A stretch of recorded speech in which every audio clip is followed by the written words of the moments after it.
Donor-conceived births are on the rise in Europe, and it's a cross-border business. Experts say it's because people want children when they're older, without a partner, and in same-sex couples. But recent controversies surrounding so-called super donors have led some EU countries to call for common rules. We look at the medical and ethical challenges in this episode of EU Decoded. Each EU country sets a maximum number of children born from a single donor. This can range from 1 in Cyprus to 15 in Germany. Some member states prefer to limit the number of families that can use the same donor. Sweden and Belgium limit this to 6, but Denmark allows up to 12 families. There is no limit for international donations, however. There are commercial cryobanks that set voluntary limits, but as many as 75 children have been conceived by the same donor. These super donors increase the risk of unwitting incest and the spread of genetic abnormalities. There is also concern about the psychological harm to children who could find out later in life that they have dozens of half-siblings. We asked Europeans if they shared these concerns. Aber es ist schon gut, wenn man weiß, wer die Person ist, ne? Weil man weiß nie, was die andere Person mitbringt, Charakterzüge und mentale Sachen, alles so. Für mich ist das dann schon so eine ethische Frage irgendwie. Was machen Menschen mit ihrem Erbgut? Eigentlich ihren Lauf lassen soll.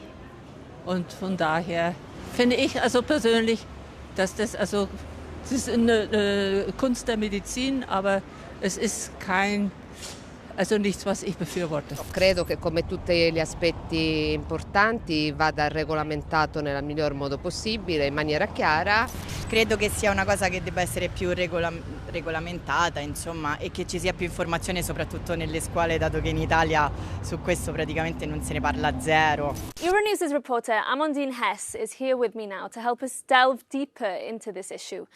Amandine, we've had reports recently of some very controversial cases of sperm donors, particularly in Europe. Tell us more about some of these cases. Well, a few weeks ago, it has been reported that a Danish donor who was unknowingly carrying a rare genetic mutation that increases the risk of cancer had helped conceive at least 67 children in Europe, and 10 of them have been diagnosed with cancer.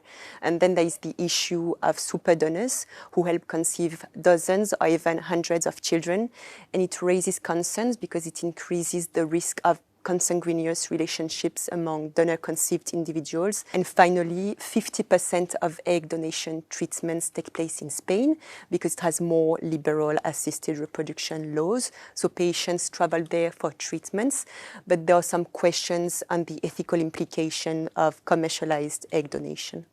There's also the question of anonymity of these donors. Tell us what the situation is on that across the European Union, and what are some of the ethical questions that arise from this? For instance, sperm donation is anonymous in Italy, but it's not the case in the Netherlands. And in some countries, such as Austria, it's semi-anonymous, which means that sperm donation is anonymous only between the donor and the recipients. Now, because of DNA testing and social media, donors' anonymity can no longer be 100% guaranteed. So it's more and more common that children can get in touch with their half-siblings or their donor, and can be challenging for them, but also for their families.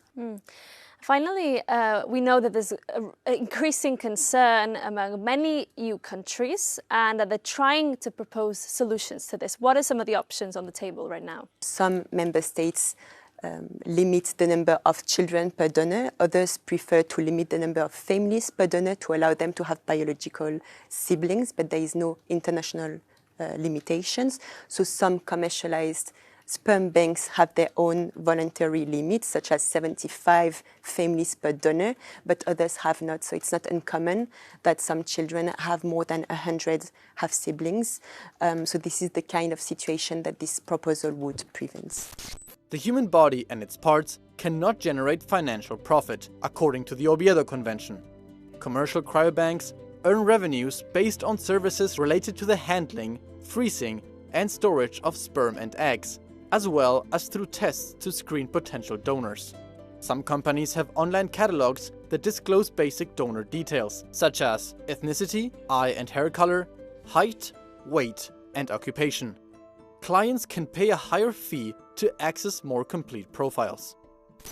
Nuestra invitada es Elena Nevado del Campo, eurodiputada del Partido Popular Europeo y miembro de la Comisión de Salud Pública. ¿Hasta qué punto pueden las instituciones de la Unión Europea establecer un cupo para estas donaciones, dado que la salud es, ante todo, una cuestión de jurisdicción nacional? Tenemos un reglamento que se aprobó recientemente en el 2024 sobre normas de calidad y seguridad de sustancias de origen humano destinadas a la aplicación precisamente en el ser humano. Y ese reglamento, que es de obligado cumplimiento para todos los Estados miembros, también recoge la donación y el esperma y los ovocitos para la reproducción humana. Por lo tanto, yo sí que creo que podemos establecer un marco más global con la prudencia que la propia Comisión Europea, a través de doña Sandra Galina, ha señalado. ¿Ve usted útil la creación de registros nacionales que contribuyan luego a un registro central europeo para donaciones transfronterizas? Muchas leyes a nivel nacional ya prevén el establecimiento de estos registros, pero realmente muchos no se han puesto en marcha. Iría más allá.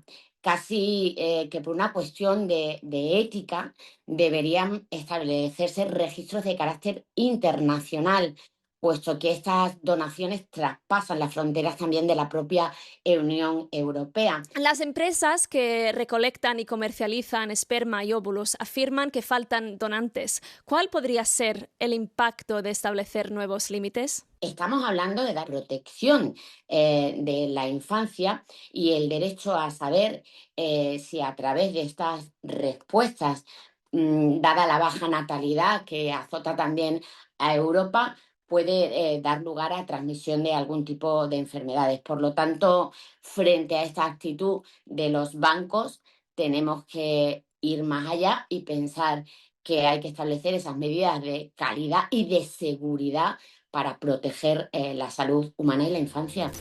The cross-border sperm donation business will likely continue to boom, but the medical and ethical concerns mean that new rules are required and fast.